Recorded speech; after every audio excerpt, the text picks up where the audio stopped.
Saudara, tiba saatnya kita akan masuk dalam ibadah rumah tangga berkaitan dengan persiapan perjamuan kudus.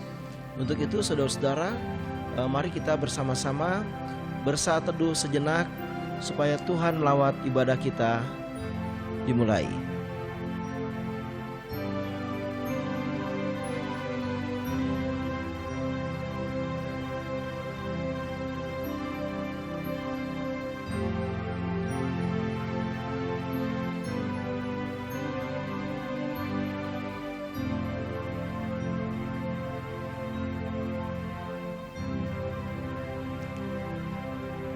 Baik saudara yang dikasih Tuhan Yesus, mari kita memuji Tuhan dari Kidung Jemaat 169, memandang salib Rajaku.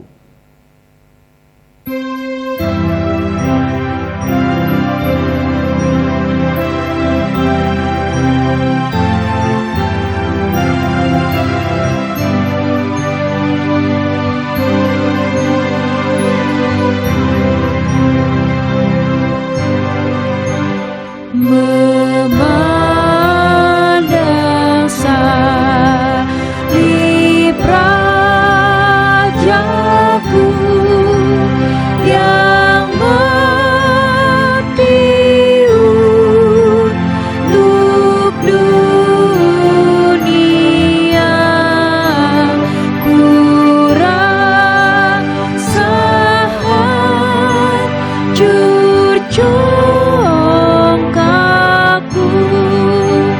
dan harta hilang harganya,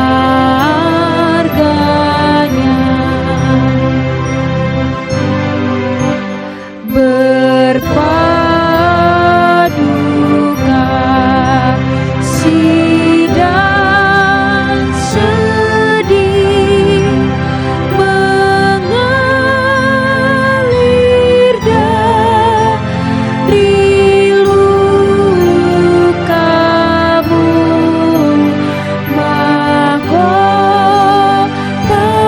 duri yang pedih menjadi keagunganmu.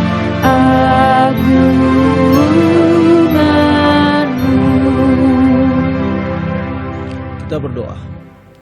Bapa, Tuhan Yesus dan Roh Kudus, minggu depan Tuhan kami akan melaksanakan perjamuan kudus. Untuk itu Tuhan, saat ini umat-Mu Engkau persiapkan supaya menjaga kekudusan hidup dan menghayati kematian Tuhan Yesus, menghayati penderitaan Yesus, supaya mereka juga memegangkan hidupnya untuk kemuliaan Tuhan saja, supaya ya Tuhan hidup kedagingan dimatikan. Terima kasih Bapa, dan biarlah ibadah pada malam hari ini terjadi dalam kuasa Allah Bapa, Allah Anak, dan Allah Roh Kudus. Haleluya, amin. Saudara, kita akan mendengarkan firman Tuhan. Sebelumnya kita memuji Tuhan dari Kidung Jemaat 178.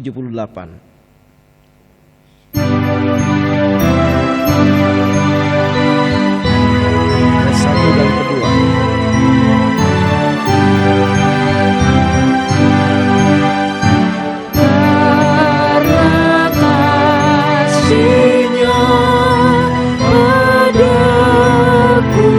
Yesus datang ke dunia, Ia telah memberi hidupnya gantiku yang bercela.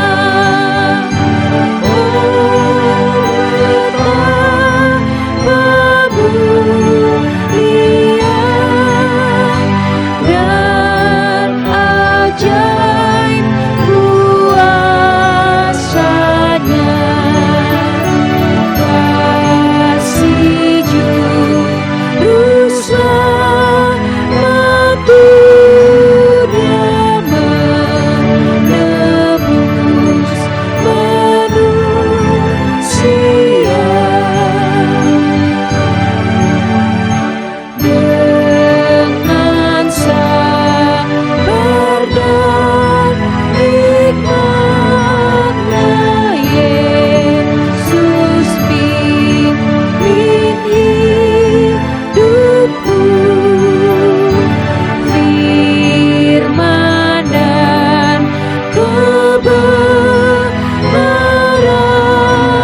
Saudara kita buka firman, kita berdoa untuk pembacaan firman.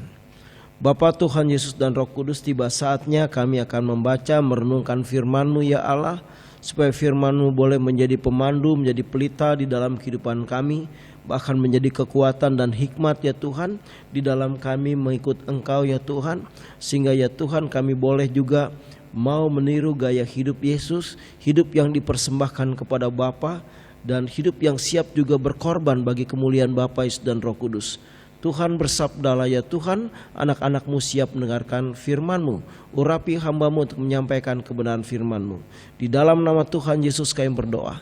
Semua kuasa-kuasa jahat yang berusaha menghalangi, kami hancurkan di dalam nama Yesus.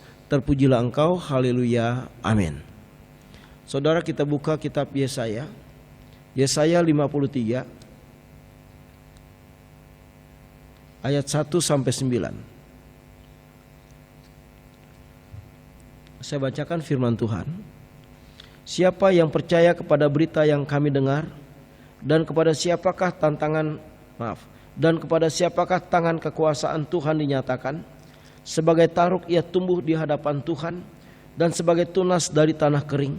Ia tidak tampan dan semaraknya pun tidak ada, sehingga kita memandang dia, dan rupa pun tidak, sehingga kita menginginkannya. Ia dihina dan dihindari orang, seorang yang penuh kesengsaraan dan yang biasa menderita kesakitan. Ia sangat dihina sehingga orang menutup mukanya terhadap dia, dan bagi kita pun dia tidak masuk hitungan. Tetapi sesungguhnya penyakit kitalah yang ditanggungnya, dan kesengsaraan kita yang dipikulnya. Padahal kita mengira dia kena tulah, dipukul dan ditindas Allah. Tetapi dia tertikam oleh karena pemberontakan kita, dia diremukkan oleh karena kejahatan kita. Ganjaran yang mendatangkan keselamatan bagi kita ditimpakan kepadanya, dan oleh bilur-bilurnya kita menjadi sembuh. Kita sekalian sesat seperti domba, masing-masing kita mengambil jalannya sendiri. Tetapi Tuhan menimpakan kepadanya kejahatan kita sekalian. Dia dianiaya, tetapi dia membiarkan diri ditindas dan tidak membuka mulutnya. Seperti anak domba yang dibawa ke pembantaian, seperti induk domba yang keluh di depan orang yang menggunting bulunya, ia tidak membuka mulutnya. Sesudah penahanan dan penghukuman ia terambil, dan tentang nasibnya siapakah yang memikirkannya? Sungguh ia terputus dari negeri orang-orang hidup, dan karena pemberontakan umatku ia kena tulah. Orang menempatkan kuburnya di antara orang fasik, dan dalam matinya ia ada di antara penjahat-penjahat. Sekalipun ia tidak berbuat kekerasan, dan tipu tidak ada dalam mulutnya. Demikian firman Tuhan. Berbahagialah mereka yang mendengarkan firman Tuhan, merenungkannya dan melakukannya di dalam kehidupan sehari-hari. Saudara-saudara yang dikasihi Tuhan Yesus, ini adalah nubuatan Yesaya tentang Yesus sebagai hamba yang menderita. Ya, saudara-saudara, di mana Allah ratusan tahun sebelum, sekitar 600-700 sebelum Masehi, sebelum Yesus hadir, Yesaya sudah berbicara tentang hamba yang menderita, hamba yang akan menebus dosa-dosa manusia. Dikatakan di sini bahwa sebagai taruk, ya, yaitu tanduk, ya, atau dan juga tunas dari tanah yang kering. Ia dikatakan tidak tampan, semaraknya pun tidak ada sehingga kita memandang dia. Jadi orang tidak ada yang memandang Yesus, saudara. Karena Yesus apa? Dia lahir di kandang domba dari keluarga tukang kayu. Ya, dia bukan dari keluarga pejabat. Dia orang-orang biasa, saudara, ya. Nah, saudara, sehingga tidak ada orang yang menginginkannya dia. Tidak ada orang yang menghormatinya dia.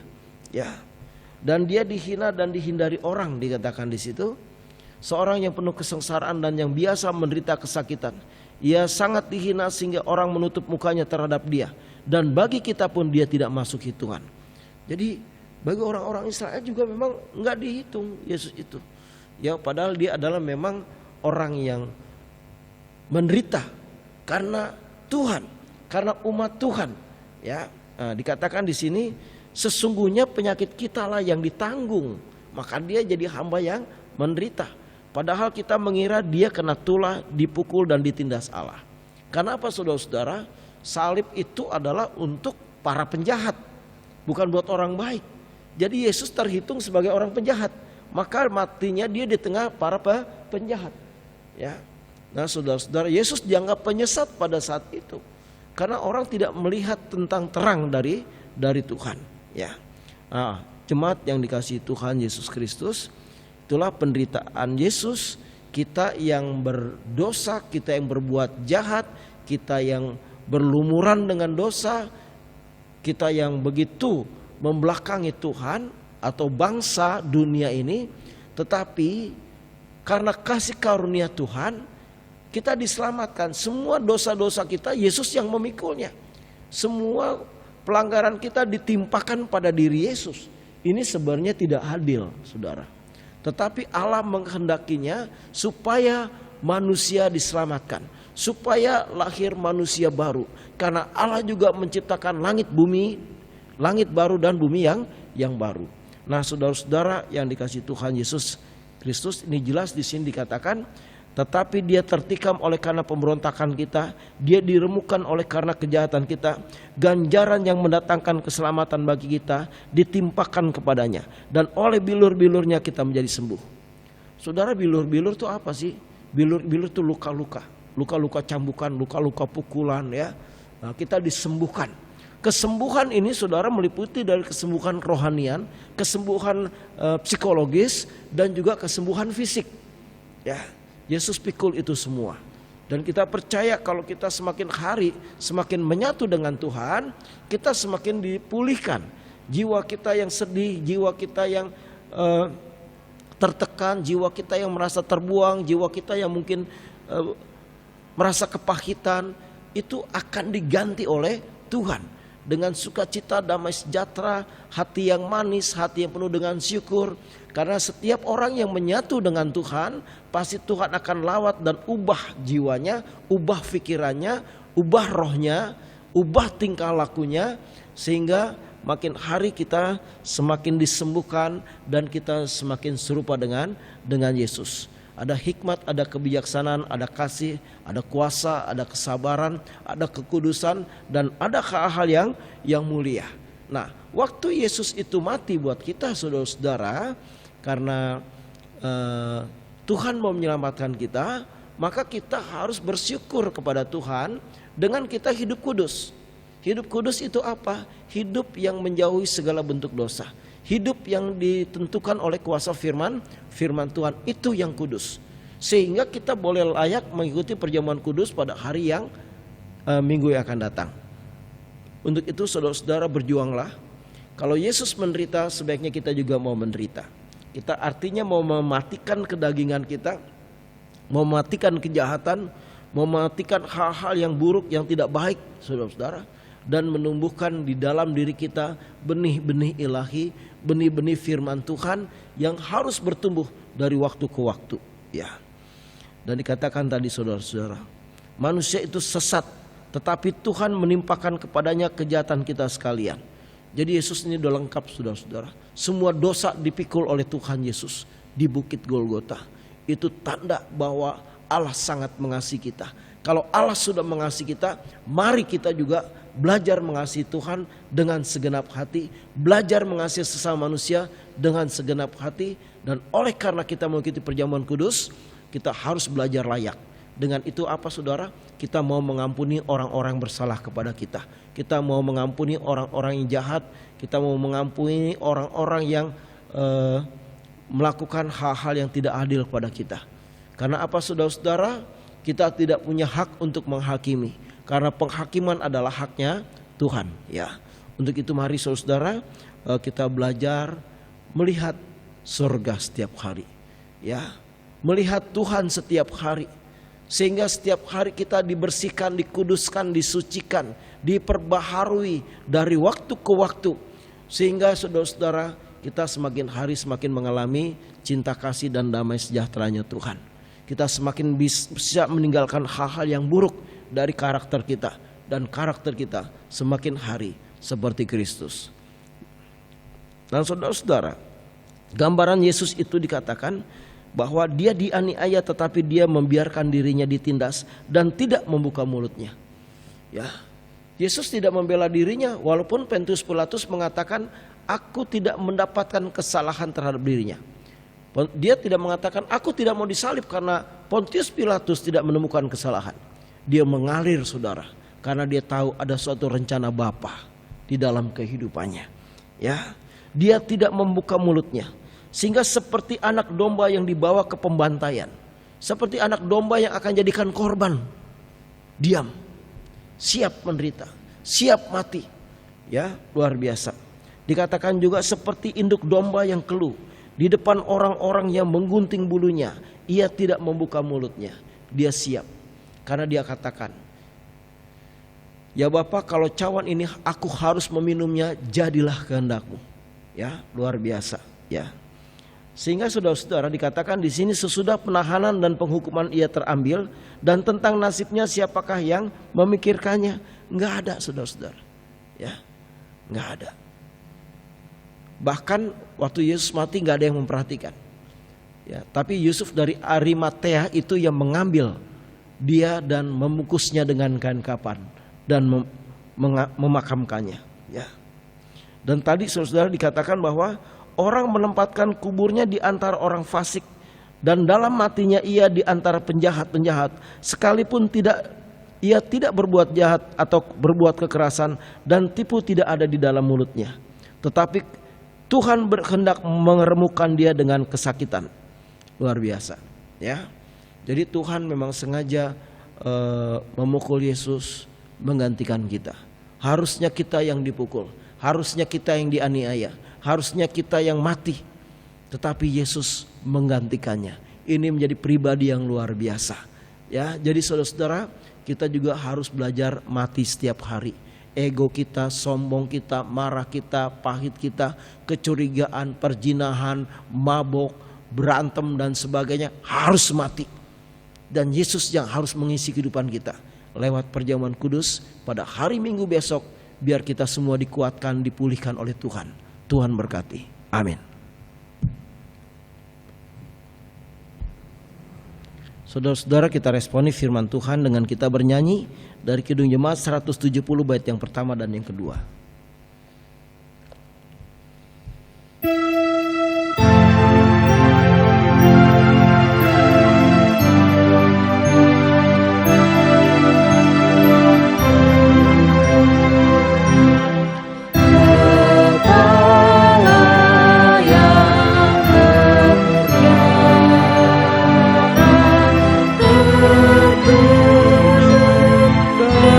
Sedih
Kita berdoa saudara. Bapa, firman-Mu sudah ditaburkan, meteraikan dalam hati kami semua, supaya Tuhan kami juga mau menderita bagi Tuhan, mau menyangkal diri, mau memikul salib, mau menerima firman, mau merenungkan dan juga melakukan firman. Terima kasih Bapa, terima kasih Tuhan Yesus dan Roh Kudus, sehingga ya Tuhan, firman-Mu juga mengatakan bahwa kami dipanggil bukan hanya untuk selamat, tapi juga untuk menderita bersama dengan Kristus. Dan Tuhan Yesus, kami percaya kebahagiaan orang Kristen salah satunya adalah mau menderita bagi Kristus setiap hari. Sehingga ya Tuhan, kematian Yesus semakin terhayati, penderitaan Yesus semakin terhayati dalam kehidupan kami, dan kami boleh mengekang diri kami, dan kami boleh belajar hidup kudus dari setiap waktu, menolak semua pikiran jahat, perkataan jahat, tingkah laku jahat, hal-hal yang tidak baik, yang kotor, yang menjijikkan, yang tidak baik, kami tolak semua di dalam nama Yesus. Biar yang ada di dalam diri kami adalah hal yang kudus, hal yang mulia, hal cinta kasih, damai, sejahtera, kebaikan ya Tuhan, kemurahan, dan semua hal-hal yang berasal daripada Tuhan. Kau berkati kami ya Tuhan, supaya Tuhan pada perjamuan kudus minggu besok kami boleh mengikutinya di dalam perkenanan Tuhan, di dalam urapan kuasa Roh Kudus. Terima kasih Bapa. Dan Tuhan, ampuni dosa dan salah kami semua. Biar firman-Mu Engkau meteraikan bahwa Yesus adalah pribadi yang menderita karena semua dosa kami, kesalahan kami, kejahatan kami diganjarkan kepada atau ditimpakan kepada diri Yesus, sehingga Yesus mengalami pribadi yang menderita. Terima kasih Tuhan Yesus, Engkau sudah mau berlelah-lelah bahkan mati buat kami, biar kami boleh menghormati-Mu. Terima kasih Tuhan. Kami juga berdoa untuk jemaat-jemaat ya Tuhan yang mengikut di rumah yang Kau berkati, supaya mereka ya Tuhan juga hidup kudus, saling mengasihi, saling menyayangi, saling mengampuni, saling menolong, saling percaya, saling menopang yang satu dengan yang lainnya, saling mengasihi. Terima kasih Bapa. Demikian Tuhan, Kau kuduskan hamba-hamba-Mu para majelis yang akan melayani, supaya rendah hati, supaya benar-benar menjauhi segala bentuk dosa, supaya intim dengan Tuhan, peka dengan Tuhan, dan kesukaannya menyenangkan hati Bapa, Yesus dan Roh Kudus. Terima kasih Bapa. Jemaat-Mu yang sakit Engkau sembuhkan, Engkau tolong. Jemaat-Mu yang tidak punya uang, Kau berikan uang. Jemaat-Mu ya Tuhan yang belum punya jodoh, Kau berikan jodoh. Yang belum punya anak, Kau berikan anak. Terima kasih Bapa. Dan Bapa, ini doa kami yang tidak sempurna, yang kami sempurnakan dengan doa Bapa kami. Bapa kami yang di surga, dikuduskanlah nama-Mu. Datanglah kerajaan-Mu, jadilah kehendak-Mu di bumi seperti di surga. Berikanlah kami pada hari ini makanan kami yang secukupnya, dan ampunilah kami akan kesalahan kami, seperti kami juga mengampuni orang yang bersalah pada kami. Dan jangan bawa kami ke dalam pencobaan, tapi lepaskanlah kami daripada yang jahat, karena Engkau yang punya kerajaan dan kuasa dan kemuliaan sampai selama-lamanya. Amin.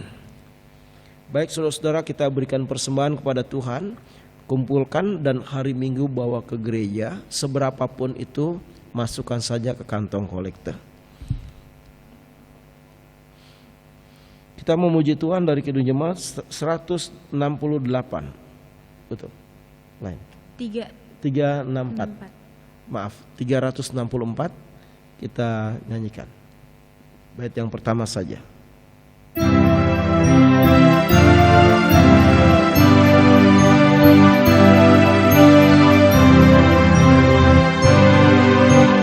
Berserah kepada Yesus tubuh, roh dan jiwaku, ku kasihku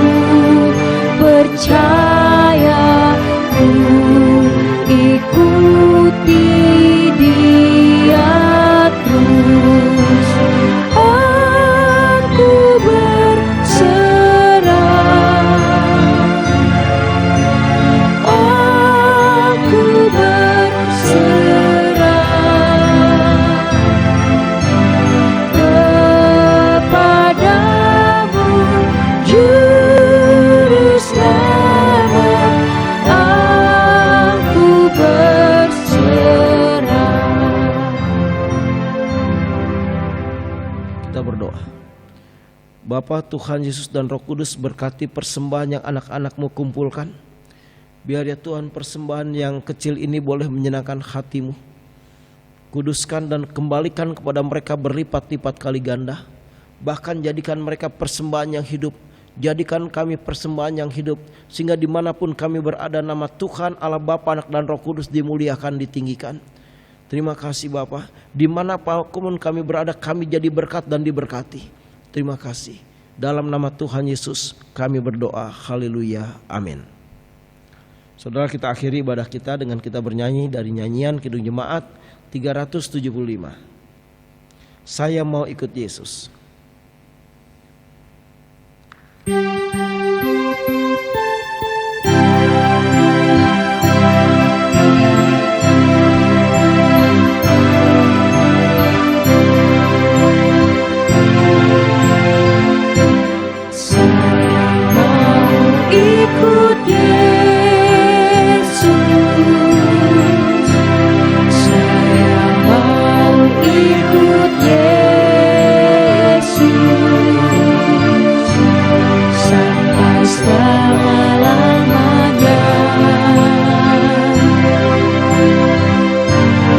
Meskipun saya susah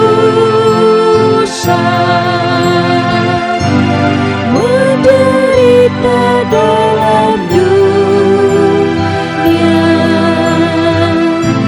saya mau ikut Yesus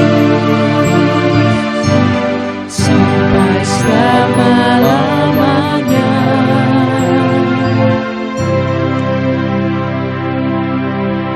Berdoa. Bapa, teguhkan kami, urapi kami, supaya kami terus ikut Yesus sampai selama-lamanya, dalam keadaan sakit ataupun sehat, kaya ataupun miskin, untung ataupun malang, hujan ataupun panas, dalam segala situasi. Biar kami terus ikut Yesus dan kami tidak pernah murtad, kami tidak pernah menyimpang ke kiri dan ke kanan. Kami hanya percaya kepadamu saja. Terima kasih Bapa. Terima kasih Yesus dan Roh Kudus. Saat ini Tuhan, anak-anak-Mu akan pulang mengakhiri ibadah ini. Berkati mereka semua. Kasih karunia dari Bapa, Tuhan Yesus dan Roh Kudus menyertai hidupmu sekarang dan sampai selama-lamanya. Haleluya. Amin.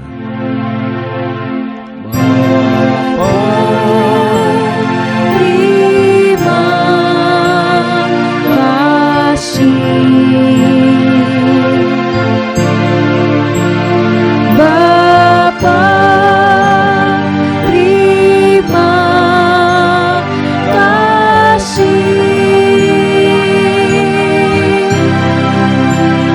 Bapa di dalam surga,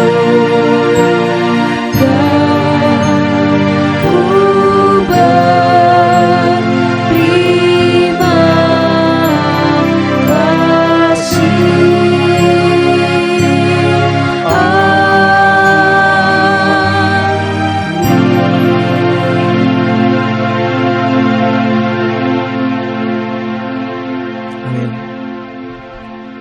Tuhan berkati.